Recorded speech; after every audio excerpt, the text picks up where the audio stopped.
Hello दोस्तों, आपका स्वागत है हमारे चैनल चैंपियन जैद पर। मैं हूं आपका दोस्त मोहम्मद जैद। और दोस्तों, आज मैं आपको बताने वाला हूं कि मराठी का बातमी लेखन आप लोग कैसे लिख सकते हैं। वैसे तो मराठी में हमारे पास तीन चीज़ें आती हैं: कथा लेखन, जाहिरात लेखन और बातमी लेखन। तीनों में से हम लोग ज़्यादातर चूज़ करते हैं कथा लेखन तथा जाहिरात लेखन। कथा इसलिए क्योंकि बचपन से हम लोग लिखते हैं, उसकी हमें अच्छी खासी प्रैक्टिस है। जाहिरात इसलिए क्योंकि छोटा रहता है, जल्दी हो जाता है। बातमी में बहुत लिखना पड़ता है ना। ठीक है, तो लेंथ ज़्यादा मत रखो, लेंथ 1 से 1.5 पेज रखो बस। ठीक है, बोर्ड के पेज की बात कर रहा हूँ मैं, यहाँ के पेज की नहीं, जो आपके स्कूल में देते हैं वो तो काफ़ी ज़्यादा बड़े होते हैं। ठीक है, 1 से 1.5 पेज में आपको लिखना रहता है। चलो, तो कोशिश करना कि 1 पेज में ही हो जाए, बट अगर ऐसा लगे कि मैं ज़्यादा लिख सकता हूँ, क्वालिटी वाइज लिखना। ठीक है, ऐसा नहीं कि कुछ भी लिखते जाओ और सिर्फ बढ़ाते जाओ, ऐसा नहीं, क्वालिटी लिखना। चलो, बातमी लेखन में कुछ इंपॉर्टेंट पॉइंट्स हैं। सेम जैसा मैंने हिंदी में बताया था, सेम यहाँ है। ठीक है, ऐसा समझ लो कि ट्रांसलेटेड है। तो आज मैं आपको ऐसा पैटर्न बताने वाला हूँ जिसका यूज़ करके आप लोग कोई भी टॉपिक पे लिख सकते हो वृत्तांत लेखन, अगर वो कार्यक्रम से रिलेटेड आया तो। कोई न्यूज़ वगैरह आ गई तो सॉरी, ये फॉर्मेट तब यूज़ नहीं होगा। कधी, कब, कुठे, कहाँ, कैसे, कसे, काय, क्या, ज्याचे, कोण। ठीक है, सब पॉइंट्स का इंपॉर्टेंट है। क्या हुआ, कब हुआ, कैसे हुआ, क्यों हुआ, किसने किया, क्या किया, ये सब पॉइंट्स वहाँ पे आने चाहिए। समझ लो आपको एक बातमी लेखन आ गया कि एक शेर ने, एक वाघ ने 3-4 लोगों को मार दिया। ठीक है, तो उसमें कब मारा, क्यों मारा, ठीक है, कहाँ से आया था वो, किसने लाया था, क्या हुआ था, कैसे वो लोग वहाँ गए थे, ये सब पॉइंट्स वहाँ पे आना चाहिए। तो सबसे ज़्यादा इम्पॉर्टेंट है आपका टाइटल। टाइटल पे रहता है 1 मार्क्स, शीर्षक, और फिर स्टार्टिंग पे रहता है आधा मार्क्स, एंडिंग पे रहता है आधा मार्क्स। टोटल होता है 3 मार्क्स पैराग्राफ पे। तो आधा आधा 3 1 टोटल हो जाता है 5 marks. Okay, so you should properly right the title. ठीक है, और ये ज़रूरी नहीं है कि आप टाइटल लिख के आ जाओ तो आपको 1 मार्क्स दे देंगे, वरना कई सारे बच्चे ऐसा किए थे, टाइटल लिखे और फिर टीचर ने 0 दिया, टाइटल लिख के आ गए। तो वो गए टीचर के पास, टीचर से बोले कि सर हम लोगों ने टाइटल तो लिखा था, आपने 1 मार्क्स क्यों नहीं दिया, आपने तो कहा था कि टाइटल पे 1 मार्क्स रहता है। तो सर ने बोला भाई टाइटल लिख के ही आओगे खाली तो कैसे मार्क्स मिलेगा। ठीक है, तो बॉडी लिखना भी ज़रूरी है। तो जैसे फेयरवेल डे की बात करते हैं, भव्य निरोप दिवस। ठीक है, निरोप दिवस मतलब फेयरवेल डे का किस तरीके से आरंभ हुआ और कार्यक्रम मनाया गया, उसके बारे में हमें यहाँ पे लिखना है। तो जैसे जैसे टॉपिक बदलेगा वैसे वैसे छोटे छोटे छोटे चेंजेस आप इस फॉर्मेट में करेंगे, और कुछ नहीं आपको करना है। ठीक है, सेम टू सेम ऐसा आप लोग लिख के आ सकते हो। आपको 4 से 4.5 मार्क्स ईजिली हासिल हो जाएंगे। 5 की गारंटी मैं नहीं दे सकता, बिकॉज 5 मार्क्स थोड़ा मुश्किल होता है मराठी में, बट नामुमकिन नहीं होता है। चलो, तो पहले आपको तारीख लिखनी है, दिनांक लिखना है यहाँ पे। आफ्टर दैट आपको यहाँ पे स्थान का नाम लिखना है। ठीक है, यहाँ पे जो काल है इसके पहले आपको स्थान का नाम लिखना है। I should write here. जैसे न्यूज़पेपर देखो ना, न्यूज़पेपर में कैसा होता है, स्थान का नाम रहता है और फिर उसके बाद शुरू होती है पूरी स्टोरी। ऊपर कैसा रहता है, ऊपर हेडलाइन रहता है और फिर उसके बाद यहाँ पे स्थान का नाम रहता है, ऐसा एम बड़ा रहता है और फिर UMBAI। ठीक है, फिर उसके बाद कॉमा रहता है और फिर शुरुआत हो जाती है। तो वही चीज़ आपको करना है। इवेंचुअली ये वही है, बात में मतलब न्यूज़ रिपोर्ट, समझ लगा। चलो, स्थान काल शारदा विद्यालय मुंबई ये थे। ठीक है, मुंबई में जो शारदा विद्यालय है वहाँ पे ये गैप जो है वहाँ पे लिखना है भव्य निरोप दिवस किंवा स्वतंत्रता दिवस, जो भी वहाँ पे मनाया गया। क्या कार्यक्रम सोहळा साजरा करण्यात आला। ठीक है, इसका क्या हुआ, उन्होंने अच्छे से इस कार्यक्रम को मनाया।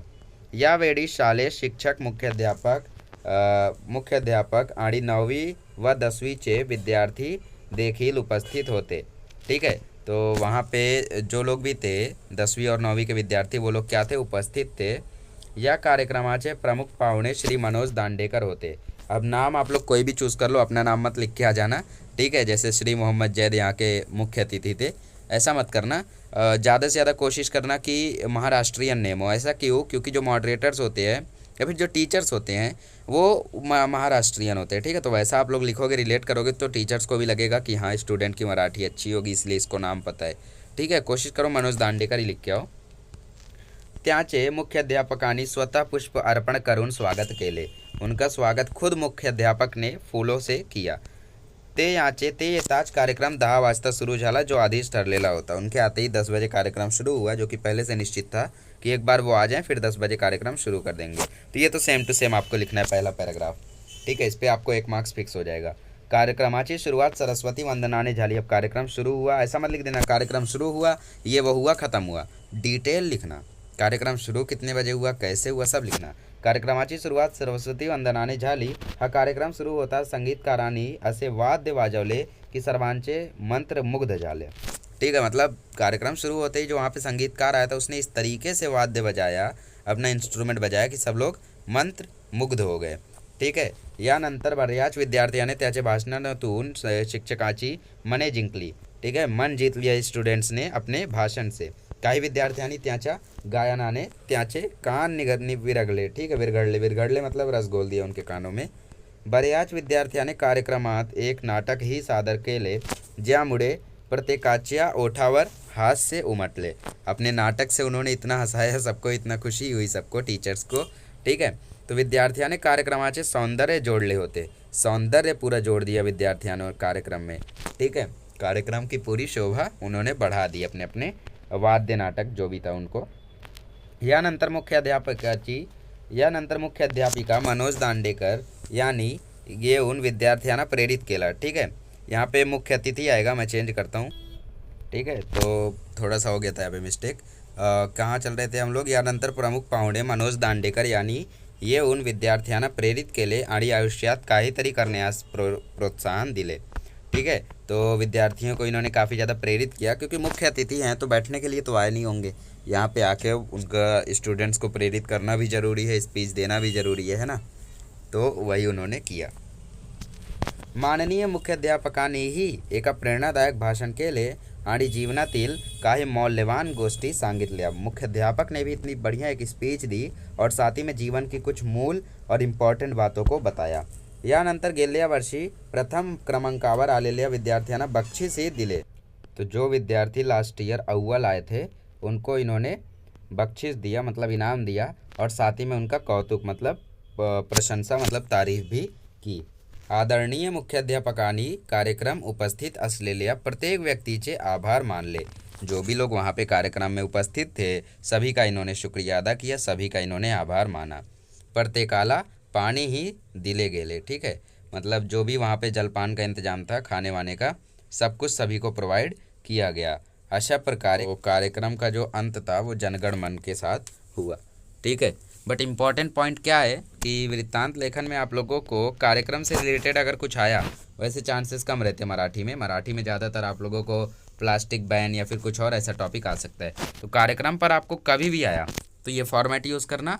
और एक बात हमेशा याद रखना, वृत्तांत लेखन किंवा बातमी लेखन, ठीक है, इसमें आप लोगों को हमेशा तटस्थ लेखन करना है। तटस्थ लेखन मतलब वहाँ पे आप लोगों को सच्चाई बतानी है, जो सच्चाई है वो बताना है, सच बोलने से कतराना नहीं है। क्योंकि आप लोगों को प्रैक्टिस क्यों कराई जा रही है, आगे चल के अगर आप रिपोर्टर बनो या फिर न्यूज़ में आप लोग जाओ, न्यूज़पेपर लिखने, आर्टिकल लिखने, तो ये आप लोगों को हेल्प करे। ठीक है, इसीलिए आपको हर चीज़ की प्रैक्टिस दी जाती है। लेटर राइटिंग सिखाया जाता है ताकि आगे चल के अगर आप किसी को लेटर लिखना हो, आपके मामा मामी नाना नानी किसी को भी, तो आप लोग लिख सको। ठीक है, विज्ञापन लेखन इसलिए सिखाया जाता है अगर आप एक कंपनी में जाओ और बढ़िया से उनको विज्ञापन तैयार करने के लिए आपको काम मिला है तो आप कर सको। आपको इसलिए हर चीज़ सिखाया जाता है एजुकेशन में, तो ये भी इसलिए सिखाया जाता है ताकि आप न्यूज़ लिखो आगे चल के।